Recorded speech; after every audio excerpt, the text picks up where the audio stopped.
Hi guys, so the end of May is approaching and the beginning of June is on its way, which in my mind signals the beginning of summer. I know it's not official, the equinox hasn't come, but in my head spring is March, April, May and summer is June, July, August. I think a lot of us prefer to sort of separate the year by months, and at the beginning of each season I like to do a seasonal TBR, sharing with you the books that I plan on reading during that season. So naturally near the beginning of spring I let you know what books I wanted to read in the spring months, and now that summer is approaching I thought it would be fun to look back and see if I read those books and what I thought of them during spring. So when I was thinking about this video last night I realised I don't think I've looked back at this TBR since I filmed it and uploaded it, which was almost 3 months ago. So I honestly have no idea what's in it, which means I have no idea if I've read those books or not. But the only way to find out is to watch the videos. So without further ado, let's get into it. As always, I have my laptop down here and I'm going to listen to myself commit to reading some books I may or may not have read. I will show you the books I plan on reading. In no particular order, I'm just going to go through the pile I have in front of me, and the first book on it is Tower of Thorns by Juliette Marillier. This success! First book! I have read Tower of Thorns. I buddy read this with my friends Lauren and Jill and very much enjoyed it. It was the second book in the Blackthorn and Grimm series by Juliette Marillier, and because I adored the first book, Dreamer's Pool, I expected to enjoy this book and I did. I think I like book one slightly more, but that's not to say I didn't still adore this book. It's a medieval Irish fantasy series with a bit of a mystery detective twist that I adore, and yeah, I really enjoyed that. I would actually like to read book 3 in the summer, so I'll have to convince Jill and Lauren to do that with me. I have a book I'm already reading but would like to finish naturally, and that is Conversations with Allende, Socialism in Chile by Regis Debray. So that was a non-fiction book and I have read more of it since filming this video, but I've still not finished it.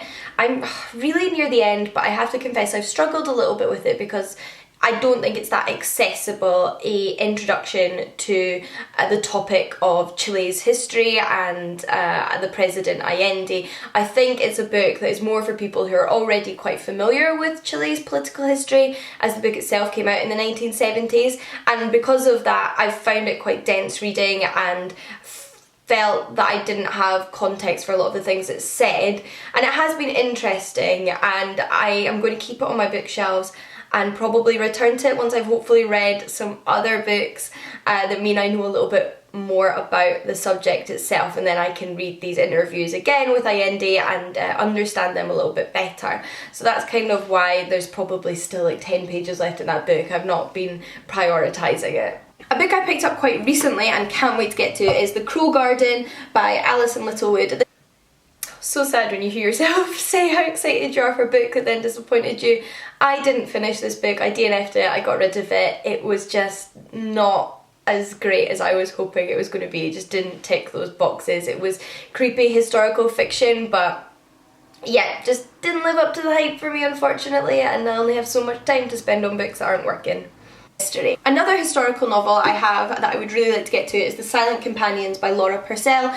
Haven't read that one yet. This is another sort of creepy historical fiction novel, but I'm still super excited for this one and will probably be picking up some Laura Purcell in the summer because I'm very much in the mood for that genre at the moment, and I've been reading more kind of creepy novels, you might call them, recently. So no, I haven't read that one, but I think I will soon.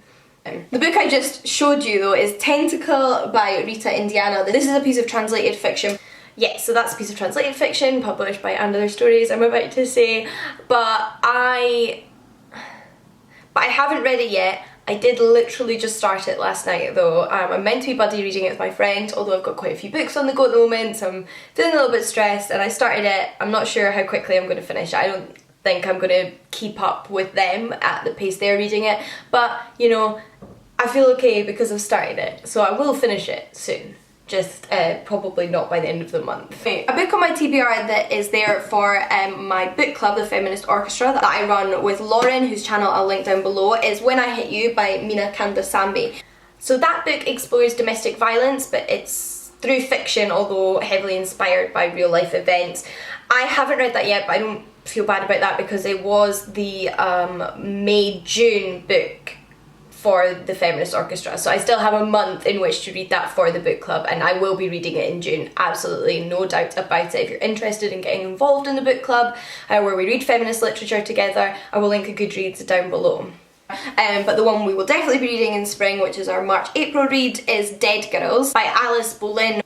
Okay, so that was the previous book club read, the one that was for March-April, and I have read that because it was the book club read, and I'm generally pretty good at reading the book club reads.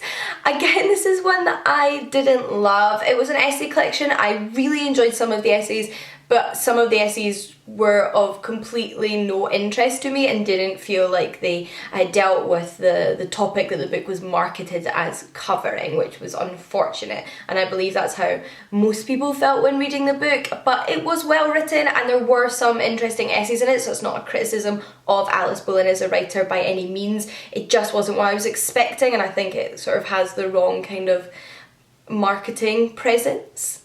And for my Patreon book club, which I run on my Patreon that I'll link down below, we are reading The Men We Reaped by Jesmyn Ward, which is Jesmyn Ward's autobiography. Yes, so this was Jesmyn Ward's kind of autobiography. I thought it was more of a memoir slash autobiography than I think it is now after reading it. It is about her life, but it's not really about her personal journey. It's about her experience with death and all of the young black men that have died throughout her life in various circumstances, a lot of it as a result of kind of like, not always racism, but just kind of like the racial inequality in America. And I have finished that one, so you will actually see me give it more of an in-depth review in my end of May reading wrap-up. The books I currently have at the library, so I want to get to it very soon, are The Nakano Thrift Shop by Hiromi Kawakami, which is a translated Japanese novel I've heard amazing things about. After saying that, a few people said in the comments that they didn't think it was that great a book, so I didn't prioritise reading it. I've given it back to the library now, and can obviously borrow it again whenever I fancy, but have kind of lost some of my enthusiasm for it. I would really like to know if you've read it and what you think of it.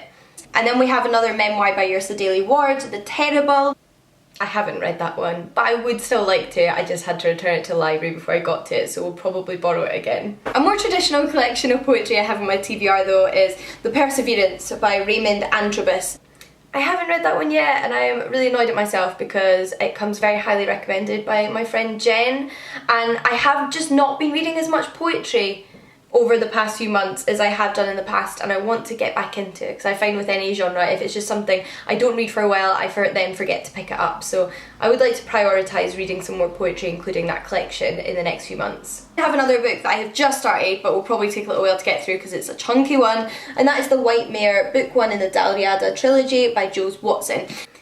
I completely forgot this book was on my TBR. This is why I should go back and watch these videos or just check the description box of these videos during the months for inspiration, because I actually really want to read The White Mare by Joe Watson. I just put it down, got distracted by other things and never went back to it, even though I enjoyed the first like 20 pages or so that I read. So yeah, I need to read that book. I am annoyed with myself that I haven't. We then have another Juliette Marilli book that I'd like to get to because it's been on my shelf for a little while, and that is the Revenant Flight, which is the second in her young adult series, the Shadowfell novels. No, have not read that either. This is obviously where things started going downhill in the TBR. Russian fantasy though is The Bear and the Nightingale by Catherine Arden. Again, no. I obviously did not predict my fantasy reading for the spring season very well. A book I really wanted to read anyway, but has since been shortlisted for the Women's Prize for Fiction, so I'm all the more excited to get to, is Freshwater by Akwaeke Amiza. No, I haven't read that either. I have another one that I didn't quite get to in the Femme Fatale readathon, but I'm still excited for it, and that is Gingerbread by Helen Oyeyemi. Okay, again, I feel like I get a half point for this because I have started reading it. I haven't finished it, but I have started it. We'll probably finish it in June though, so more what I consider the summer than the spring, but you know, I'm comfortable that it will be read very soon because I have started it, and so far it is living up to my expectations of beautiful writing when it comes to Helen Oyeyemi. I also have two more audiobooks I would like to get to in particular though, and the first one is Uprooted by Naomi Novik. Nope, I borrowed this from my library on the audiobook app and didn't get around to it before I had to return it, so we'll probably borrow it again in the future. And then I have an audiobook on Scribd that was recommended to me by a subscriber and sounds brilliant. It's called A Study in Honour by Claire O'Dell.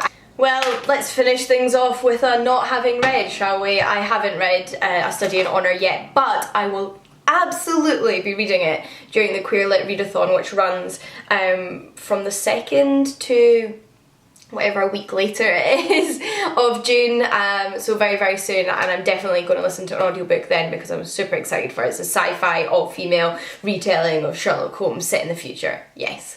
That is how I've done. There was definitely a few books there that I kind of forgot about. I think with my summer TBR I'm definitely going to make more of an effort to check back in on it, because a few of those books I do still really want to read. I just got distracted. I have the honour of having a lot of books, of having access to libraries with lots of books, and I get easily distracted. But I also did read quite a few of them with varying results in the like or dislike department. I'd love to know your thoughts on any of the books I've mentioned in this video. Which ones do you think I should prioritise to getting round to that I didn't in spring? And I'd be equally interested in hearing about your favourite book that you read in spring. Please do let me know. But until next time, happy reading, and I'll see you all again soon. Bye guys!